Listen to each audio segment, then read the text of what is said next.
वैशाली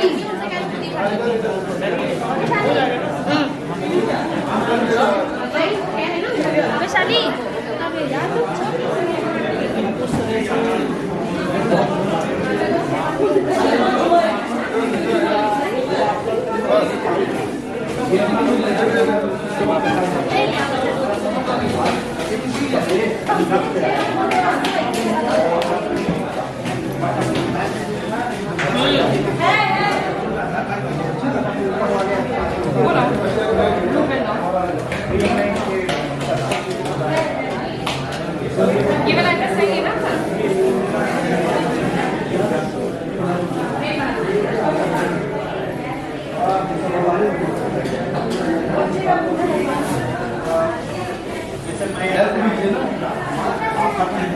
बताते हैं कि देखिए ये हमारा स्टाफ है और भारत सरकार का दिव्यांगों के प्रति एक बड़ा सहृदयतापूर्ण दृष्टिकोण रहा है। विगत 2014 के बाद से हम देख रहे हैं कि दिव्यांगों के प्रति नए नए कीर्तिमान स्थापित हो रहे हैं, नई नई व्यवस्थाएं की जा रही हैं और नए रूप में उनको सारी सहूलियतें देने का प्रयास है। इसी प्रयास क्रम में उत्तर प्रदेश की बड़ी ही सहृदय कमिश्नर रोशन जैकब के प्रयासों से आधार कार्ड जो दिव्यांगों का नहीं बन रहा था उसके लिए विशेष कैंप लगाया गया उत्तर प्रदेश की राजधानी लखनऊ में। हम मिलते हैं लखनऊ राजधानी में स्थित दिव्यांग रतन स्क्वायर कार्यालय पे स्थित कार्यालय के प्रमुख से, उनसे पूछेंगे कि आज की प्रगति का क्या रहा। नमस्कार। नमस्कार। नमस्कार सर, आप जरा अपना पूरा परिचय दीजिए। मेरा नाम सुरेश चंद्र दुबे, यहाँ मैं केंद्र प्रबंधक हूँ आधार सेवा केंद्र का जी। और आज विशेष कैंप में आयोजित जो किया गया है इसका मैं सहृदय स्वागत करता हूँ सभी दिव्यांगजन का। और आपका भी बहुत बहुत स्वागत है हमारे केंद्र पर। दुबे जी, आपको ऐसा लगा कि ये दिव्यांगों के लिए कैंप आयोजित करने की परम आवश्यकता थी? जी बिल्कुल आवश्यकता थी। इनको कई तरह की सुविधाओं का लाभ जो बताया गया नहीं मिल पा रहा है, उसके लिए इनके लिए बंदोबस्त किया गया और आज हम उसी लिए उनके लिए डेडिकेटेड 3 काउंटर्स चला रहे थे। ज़रूरत पड़ने पे और भी काउंटर्स को उपलब्ध हम कराने वाले थे, लेकिन जितना आना था वो संख्या उतनी यहाँ। पहले बहुत सी शिकायत इस प्रकार की आती रही है कि दिव्यांगों के लिए जो उनका आइडेंटिफिकेशन या उनका जो होता था अंगूठा लगाने के लिए, तो जिनका 2 हाथ नहीं होते थे, ऐसे दिव्यांगों के लिए बड़ी तकलीफ होती थी। तो इस बार ऐसी क्या व्यवस्था की गई है कि इसके विकल्प में कि जिनके 2 हाथ नहीं हैं उनका आधार कार्ड बन सके, उसके लिए क्या किया गया? उसके लिए यूडीआई ने विशेष व्यवस्था करी है। उनको एक्सेप्शन केस के तौर पे हम लोग लेते हैं और उनका अलग से वेरिफिकेशन करके प्रोसेस के लिए दिया जाता है और उनका भी आधार बन रहा है। उनका भी आधार बन रहा है। तो आज ऐसा कुछ आप क्या बता सकेंगे कि ऐसे कुछ लोग आए? ऐसे कोई लोग नहीं आए आज कोई नहीं आए। तो आज जो दिव्यांग आए, मूलतः आपने, अगर आपकी जानकारी में आया हो, क्योंकि आपके अधीनस्थ स्टाफ ने ये सब किया होगा, तो जो आपकी जानकारी में आया हो तो उसमें किस प्रकार के दिव्यांग लोग आ जाए? उसमें किसी का जिनकी आंखों में कुछ दिक्कत थी उस तरह के, या पैर में थे, इस तरह के ही लोग आए। हाथों के दिव्यांगजन नहीं आए। नहीं आए। अच्छा, ये दिव्यांगों का ये जो कैंप आज चला है 16 और 17 को है, कल भी है संभवतः, जैसा कि मेरी जानकारी है, तो इसके बाद इस कैंप के अलावा अगर कभी भी कोई आएगा तो उसको भी ये सुविधा मिलती रहेगी? बिल्कुल, ये हमेशा सुविधा हम लोग पहले से भी दे रहे हैं। जितने भी दिव्यांगजन लोग आते हैं उनको पहले से भी व्हील चेयर, हाँ, हमारे पास सारी सुविधाएं हैं। व्हील चेयर की व्यवस्था है, रैंप की व्यवस्था है। रैंप की व्यवस्था बहुत उपयुक्त नहीं लगी जी। हम चैनल के प्रतिनिधि के रूप में, चूँकि मैं भी दिव्यांग हूँ जी, तो मुझे ऐसा लगा कि एक आपके यहाँ पे बाधा रहित पथ आगे से भी होना चाहिए, क्योंकि प्रायः दिव्यांग जब बाहर से आते हैं तो उनको ये नहीं पता होता, या आइडेंटिफिकेशन मार्क से एक लगा होना चाहिए था कि पीछे से एक दिव्यांगों के लिए सुलभ पथ बनाया गया है। नहीं, हमारे यहाँ जो लोग आते हैं उनको, हमारे सिक्योरिटी स्टाफ है, हमारा एक स्टाफ बाहर बैठता है, वो लोग तुरंत उनको साथ में लेके आते हैं कि पीछे से आइए। और यहाँ रैंप की व्यवस्था, क्योंकि नॉर्मल एंट्री हमारी आगे से है तो उनके साथ एंट्री देना संभव नहीं होता, भीड़ हो जाती है। तो ये दिव्यांगों के लिए एक हिसाब से सुविधाजनक किया गया। लेकिन फिर भी मैं एक विनम्र निवेदन और सजेशन देना चाहूँगा, एक मार्क्स लग जाना चाहिए, आइडेंटिफिकेशन मार्क्स पीछे है, कुछ बोर्ड ऐसा लग जाना चाहिए, जो मैं देखता आ रहा था नहीं है। जी जी मार्क। और इस पे दिव्यांग सशक्तिकरण विभाग के प्रतिनिधि के रूप में संभवतः आप उपस्थित हैं। जी, थोड़ा सा आगे और हमारा तो आप बताएं, दिव्यांगों को एकत्र करने के विषय में दिव्यांग सशक्तिकरण विभाग ने क्या कार्रवाई की?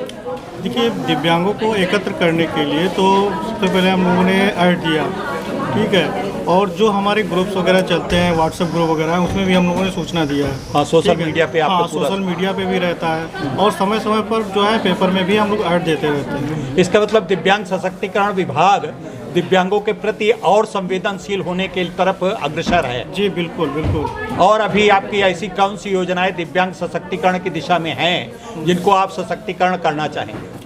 अभी तो हमारी काफ़ी स्कीम्स चल रही हैं, और अभी हम लोग एक स्कीम के तहत जो है, जो हेयरिंग इम्पेयरमेंट के जो बच्चे हैं अभी जो 3 से 5 साल के बीच में, उसमें हम लोग कॉक्लियर इम्प्लांट का कर रहे हैं। अच्छा। तो उसके लिए जो है राज्य सरकार 6 लाख रुपए देती है। तो उस हेयरिंग जो एक सर्जरी होती है कॉक्लियर इम्प्लांट, तो वो सर्जरी करके फिट किया जाता है। जो बच्चे बोल और सुन नहीं पाते हैं, तो वो बच्चे उस मशीन के फिट हो जाने से बोलने और सुनने लगते हैं। जी जी। अच्छा, आज सर ये आप बता पाएंगे कि आज कितनी महिलाएं और कितने पुरुष हैं? अब ये तो हमें चेक कराना पड़ेगा कि आप कुछ बता सकते हैं इस विषय में, महिला पुरुष के विषय में आंकड़े? हाँ, पुरुषों की जो है आंकड़ा काफ़ी ज़्यादा है और महिलाओं का कम रहा है। अच्छा, इस पे किस प्रकार के दिव्यांग ज़्यादा है? प्रज्ञा चक्षु आए कि अस्थि विकलांग आए कि इसमें सभी प्रकार के विकलांग आए हैं। कुछ दृष्टिबाधित भी विकलांग आए हैं, कुछ हेयरिंग इम्पेयरमेंट से आए हैं, और कुछ इंटेलेक्चुअल डिसेबिलिटी से भी आए हैं। आप कुछ बताना चाहेंगे कि दिव्यांगों के सशक्तिकरण की दिशा में जो आज का कार्यक्रम है, ये अन्य प्रदेशों में भी इस प्रकार का किया जाना चाहिए? बिल्कुल किया जाना चाहिए, हर जगह पे किया जाना चाहिए। और UIDAI द्वारा 12 जिलों में प्रदेश के आधार सेवा केंद्र खोले गए हैं। वहाँ पर दिव्यांगों के लिए समय समय पर कैंप आयोजित करके हम सेवाएं देते रहते हैं। अभी मोहान रोड दिव्यांग देख रेख सेंटर पे हमने 70 लोगों के मंदबुद्धि बच्चों के आधार बनाए। उसके पहले कुर्सी रोड पर हमने कैंप आयोजित करके दिव्यांगों के लिए आधार की व्यवस्था की।